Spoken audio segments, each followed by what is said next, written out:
قوانين الست من قبل وبعد الحضارات البشرية همجية وعصرية، أميرة وإلهة وإنسانة عادية، عبدة أو جارية أو رفع رايات الحرية، أول ما بتتلبش من خوف أو من حب تخربش تخفور في عروقها التدورية.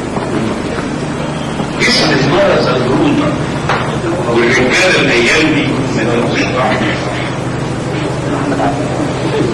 جسم المرأة مزيكا رباني، صلوات للشوق الإنساني.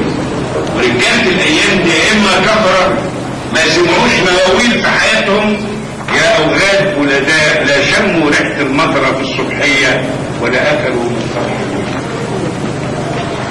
جسم المرأة برسيلة صيف على النيل، مواني على البحر، في لحظة شوق لوصول موصول.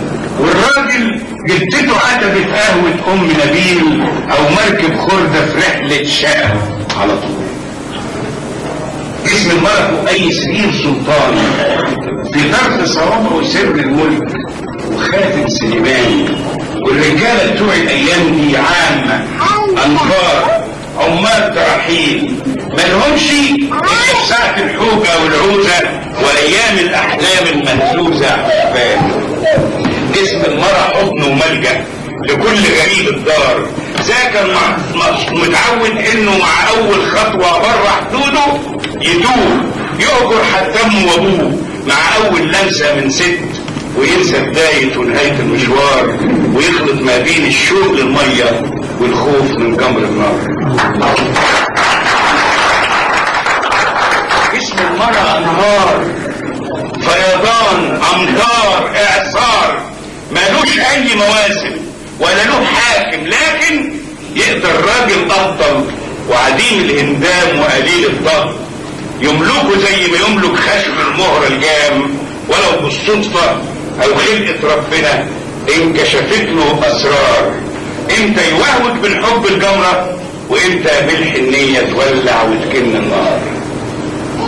المرأة حدوتة شعبية، صحاري عطاشة وبراري اشواق، وديان سحرية زحام اسواق، ومدن مسحورة اسوارها من غير طاق ولا علاق، بتشكي بالعواجيز اللي فاهمة الفولة وبأحلام صبا غير معقولة. على مد ايدين العشاق ترسم رعب الحد الفاصل بين السم القاتل والترياق، والفرق ما بين سكك الرعب المجهولة اللي تودي جنابيع الفرحة ودروب الحب اللي بتقدر في القلب الحزن.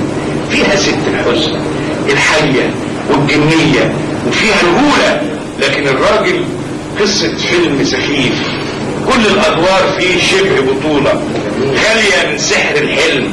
عن باشا عمدة من الريف اتجوز رقاصة وخلف بنت يتيمة بسرها للكباريه، او عن لص ولابس بيه، عن رقاصة حبت ضابط من احرار الثورة، او حتى عن اي موظف ارشيف عامل فيها ابو العريف، مع ان باعوله الترباي في مقابل عمره اللي قضاه مصاريف علشان اخرتها يموت متعفن على برش رغيف لو مرة اتجرأ يحلم او حب يمارس في ارادته بعض التخريف.